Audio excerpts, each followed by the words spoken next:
어떻게 대한민국 최고의 권력기관인 청와대의 해명이 하루도 안 돼서 바뀌느냐. 하루도 못 가는 아마추어 해명이라는 얘기가 나오고 있습니다. 무언가를 덮기에 급급했던 것인지 아니면 청와대 내부에 아마추어만 있는 것인지 하룻밤 자고 나면 청와대의 말이 바뀌고 달라지고 있습니다. 자, 하루새 뒤집히는 청와대 해명 함께 보시죠. 당사자가 아니래도 거짓말은 안 한다라고 얘기하고 있어서 논란이에요. 자, 청와대는 처음에 고민정 대변인이 나와서 이렇게 얘기했잖아요. 청와대 행정관이 SNS로 제보받아서 그거 그냥 윗분이 보기 좋게 정리한 것에 불과하다. 첩보 생산 아니다. SNS로 제보받았다라고 얘기했죠. 여러분들 기억나시죠? 똑똑히 저도 들었거든요. 그런데 이거를 제보한 당사자인 송병기 부시장은 어제 기자회견에서 이렇게 얘기했어요. 행정관이 전화 와서 누가 걸었든 간에 행정관과의 전화 통화 중에 물어와서 내가 물어온 거 답했다.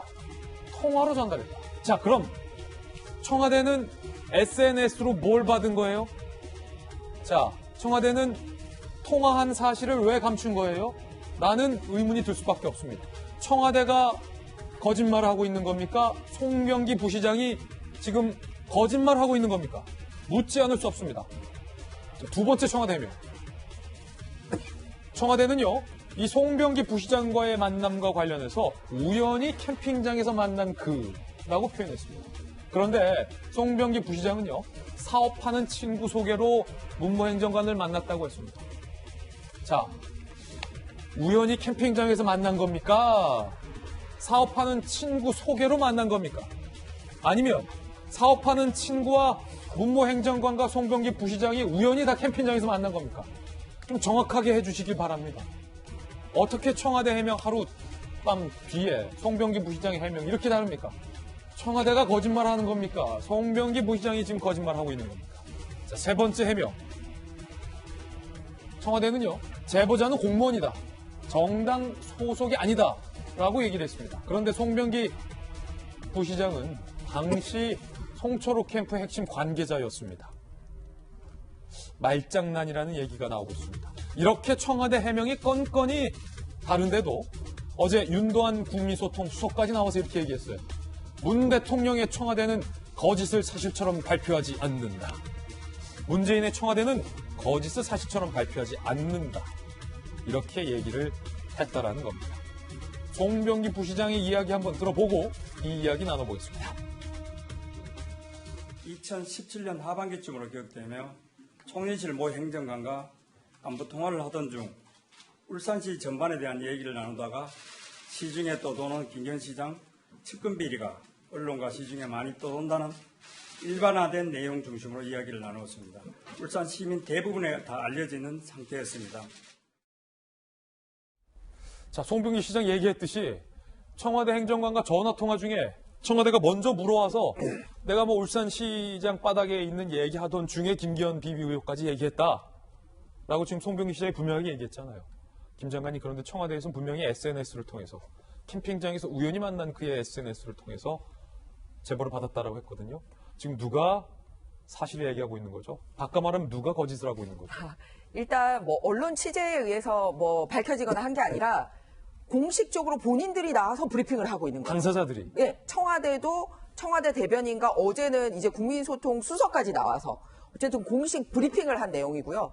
그리고 또 송 부시장도 부시장 자격을 가지고 공식적으로 카메라 앞에 나와서 국민들에게 브리핑을 할 내용입니다. 당사자들이에요. 왜? 예, 그러니까 뭐 우리가 해석을 하고 말고 할 필요가 없이 그냥 본인들이 국민들한테 하고 있는 얘기 그대로. 자체가 그대로 다르다는 거를 알 수가 있습니다. 그런데 가장 앞거는 어제 이 전체 일일이 다 다름에도 불구하고 정리를 해주기 위해서 마지막 등판한 선수가 국민소통 수석이었잖아요. 그런데 거기가 완전 최정점을 찍었습니다. 왜요? 우리는 거짓말하지 않는다. 문재인의 청와대는 네. 거짓을 사실처럼 얘기하지 않는다. 네. 그런데 그 청와대에서 거짓말하는 사람 찾아내고 벌 주고 징계해야 되는 자리가 어디냐면 청와대 민정수석실이에요. 거기에 대한민국 최고의 거짓말쟁이가 지금까지 청와대 민정수석실에 민정수석하고 있었는데 뭘 청와대가 거짓말을 안 한다라고 얘기를 하면 그거를 듣고 국민들이 어떻게 생각을 하겠습니까? 물론 뭐 수사 결과, 재판 결과는 나봐야겠지만 아, 어쨌든. 그렇죠. 그런데 거짓말이 하나도 없는 건 아니잖아요. 거짓말이 몇 개냐의 문제고 얼마나 거짓말의 농도가 짙고 법적 위반이 있느냐는 검찰 수사로 나와야 되겠지만 어쨌든 거짓말쟁이 잡아내는 자리에 최고의 거짓말쟁이를 임명하고 있었던 게 지금의 청와대인데 우리는 거짓말 안 한다? 그동안 있었던 것도 얘기해 볼까요? 환경부 블랙리스트도 체크리스트다.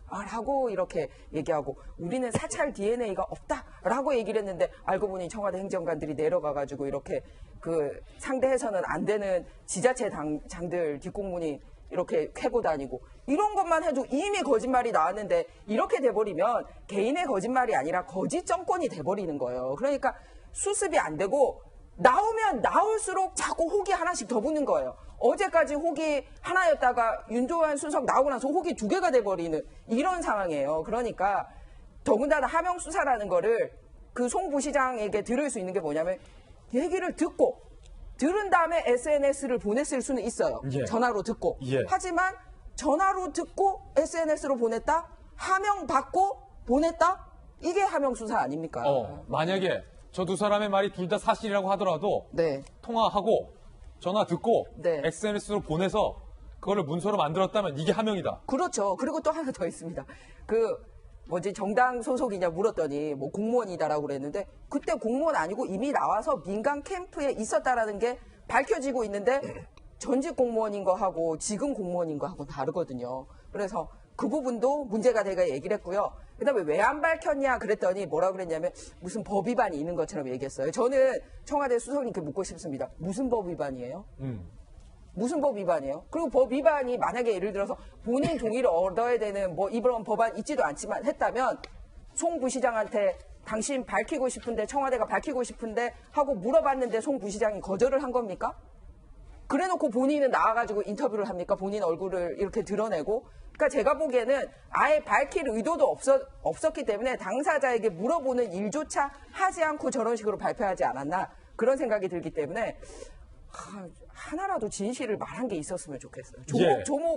조목조목 부딪히니까 참 한 구정도 똑같은 게 없잖아요. 지금 예. 누가도 다르고 어디서도 다르고 왜도 다르고 다 다르지 않습니까? 일치하는 거 하나라도 얘기했으면 좋겠어요.